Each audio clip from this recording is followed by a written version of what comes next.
We've come up with a system that gives just an unprecedented amount of fine control over Drake as he climbs. You have full analog control over both of his hands to put his hand exactly on the rock, on the handhold where you want it to be, and fluidly go from one climb to another.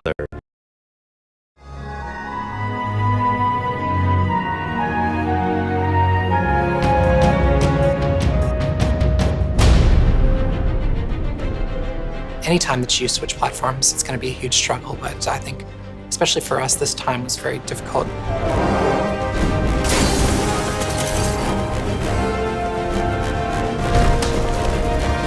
What we had on the previous Uncharted games and on The Last of Us was written for the cell architecture, and it was all optimized for that. But the PlayStation 4 just does things differently. The whole studio, like tools, everything, it's a massive challenge to push content that now needs to fill like 8 gigs versus the 256 or 512 megs that were on the PS3. You have all this memory, you have all this new processing power, so I knew that there would be a step up. I think I was surprised, and I think a lot of people in the studio were surprised by just how big that leap was going to be. First kind of starting when we asked the question of PlayStation 4, what can we do? And for me, there were always new things that there were still left to put in the game, like how do you put a vehicle in Uncharted and still make it Uncharted? Oh, this was really a great idea, Nate. Do you want to drive? No, you're doing just fine. It's been a challenge because we really wanted to feel like the interaction is causing things to happen. So whenever it's driving over dusty terrain, there's a lot of dust kick up. And then say you go into a muddy section, the effects are going to communicate that too. If the tires spin out, then they're going to kick up a lot of mud and the vehicle's going to get muddy.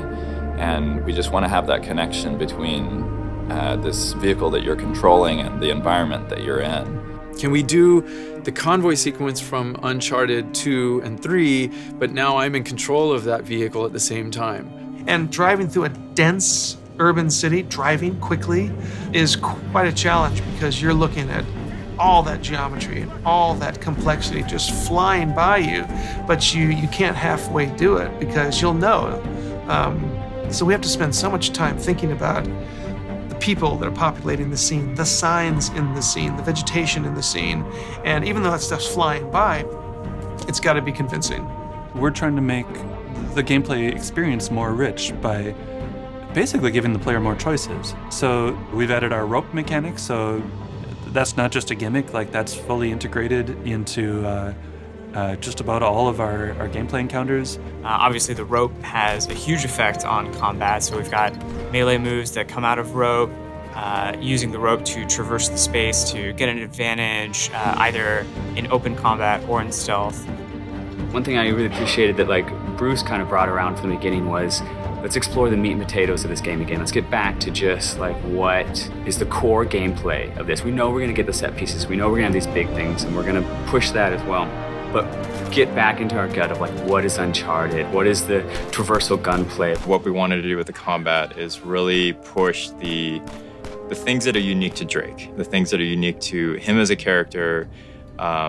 And one of the main things that Drake can do is just he has this amazing ability to traverse through the environment. The climbing system in Uncharted 4 has been completely overhauled. We've come up with a system that gives just an unprecedented amount of fine control over Drake as he climbs. You have full analog control over both of his hands to put his hand exactly on the rock, on the handhold where you want it to be, and fluidly go from one climb to another. We're also able to integrate Drake into the environment a lot more. When he's climbing on the outside of a vehicle, he's moving with that vehicle, with his weight on that vehicle on top of the animation. So it's something that the PlayStation 4 gives us, that we have so much more memory. That tends to be our biggest constraint in animation, is just trying to fit all this motion, all this animation in memory. In the past, for example, when you had a character traversing with you, that character's traversal was scripted. Like once you moved here, they would move in these very specific ways.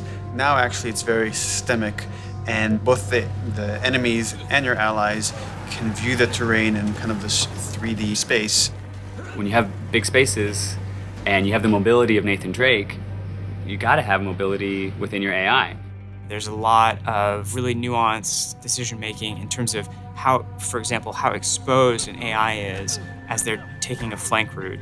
They now have this like really complex knowledge of the exposure to the player's vision as they're taking a flank route, and they will kind of dynamically decide, okay, this is actually a better route because there's more cover along this route. We didn't want a game where you just sit behind one piece of cover and just, sitting there and the stop and pop, you're sitting there and shooting. We really wanted you to move through the environment, to outsmart them, to flank them, for them to be able to chase you around and just have that constant motion.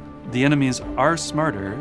We've taken a lot of the stealth elements from The Last of Us and brought those in, so the player has more choices in combat. You can actually avoid an enemy, lose their line of sight, and just sneak past them and not even have to encounter them. Like it used to be that you're either in stealth or you're in combat. And now there's these kind of varying levels of stealth. They go into investigate when they think they've seen you, but they're not 100% sure. Then they'll go into combat once they find you. And once they lose you after combat, they'll go into search, where they'll kind of canvas the area looking for you. A lot of that scripting is still up to the designers, but we've given them so much better tools in order to achieve that. We always had contextual moves where you could slam guys into a wall and beat them up. Enemies are able to do that to you as well. You'll have moves and kind of fight situations where two enemies are attacking you at once, and it's not in like a scripted way. It can happen kind of in any combat encounter. There's a lot of new tools in the player's disposal, but what's cool is that they're kind of added in this way that's elegant enough to not, explode the game with HUD and all these like crazy options that are difficult to learn. It's very much that same kind of seamless, very smooth Uncharted experience where we get a lot of gameplay from relatively few mechanics. And having really gorgeous animations that feels very rooted and grounded, but at the same time gives you the responsiveness. You're gonna get to play this. We're showing off in a way of just like, look how gorgeous this can be. Look at what we can do.